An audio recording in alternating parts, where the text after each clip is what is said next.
Welcome to Just Good Bits. Today we're going to do the easiest apple cider yet. First step, we're going to open the lid to the apple juice. Then we're going to take our yeast out of the sanitizing solution. We use an iota 4 solution here. There are other ones available. I'm going to cut it open with some scissors that have been in the sanitizer. We're going to take our champagne yeast, that's what I'm using. We're going to add it to the juice. Then we're going to take a cork out of the sanitation solution and put it in the top. Then we're going to take an airlock out, which has sanitizing solution in it, and we're going to put it together. There's the part that holds the airlock, and there's the top to that. Going to add it on. Give it a shake.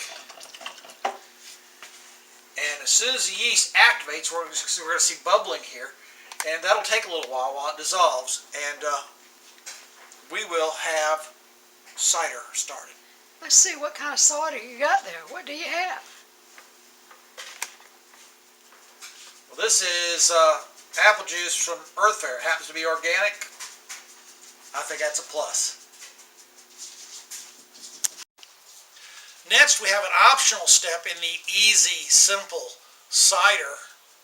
We're going to rack it. You don't have to do that. You can skip it if you want. What racking is, we're removing the cider from the yeast settlement on the bottom.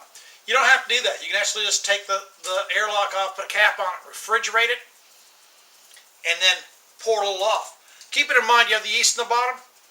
It won't hurt you, but for some people, it has a laxative type effect. So most people prefer to filter it off. Let's get ready to rack. I have a racking cane and a hose attached, and I have sanitizing fluid on the inside. I'm holding it with one thumb to make sure we don't let any air in there. This will help filter it. Help getting the siphon going without putting my lips on it, so it all stays sanitary. And we're going to, until we get cider, let it off here, and then we're going to go into our clean, sanitized jug. Again, how did you sanitize it? I used a water and iota 4 solution. It's a standard sanitizer for brewing, cider making, wine making. That's what I prefer to use. Iota 4.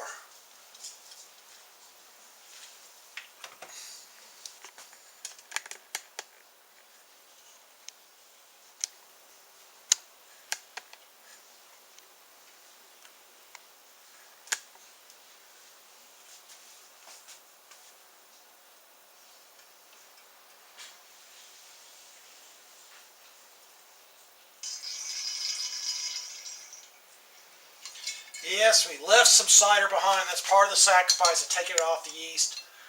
Is it drinkable? Sure. But be aware, the laxative effect, I've warned you.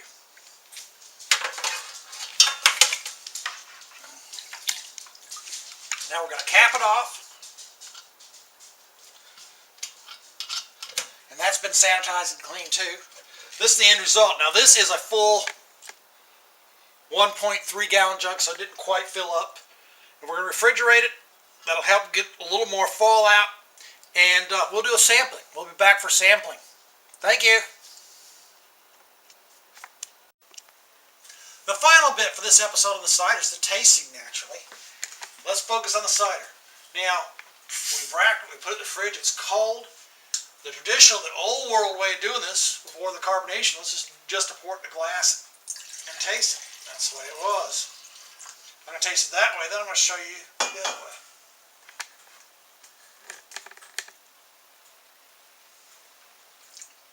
That is very aptly, it's very dry. That's traditional cider. The cider we can buy in the store has body residual sugars, and residual sugars you can add by using a diet Sprite or a regular Sprite or a 7-Up, whatever you want. It also gives it the carbonation a lot of people seek.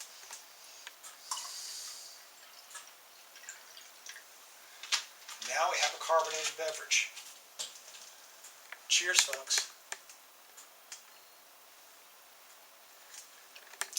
Now that tastes like store-bought cider.